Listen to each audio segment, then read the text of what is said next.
All right. 904.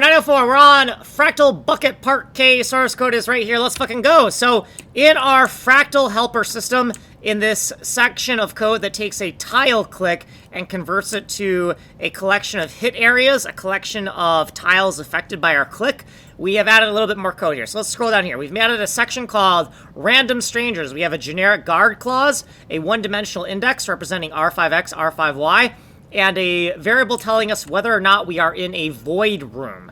Also, these variables, we declared them in the previous video, but now we've moved them up here because they're now surrounded by a guard clause. Okay, so let's go down here and see what we've done. Okay, so inside of Calculate Me Daddy, let's scroll down here.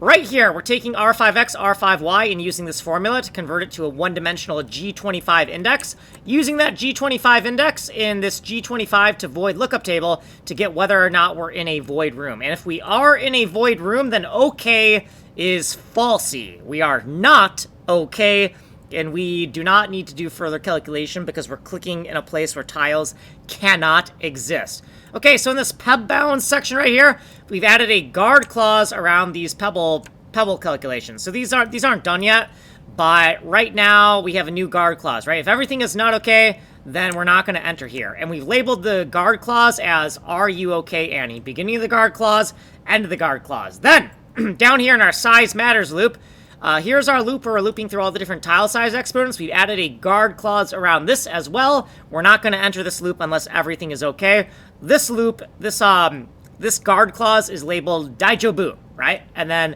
if we scroll down here, here's the end of the guard clause, also labeled Daijobu. And then the end of this loop, the end of this tile size exponent loop, we have labeled it next loop tile size exponent just for clarity.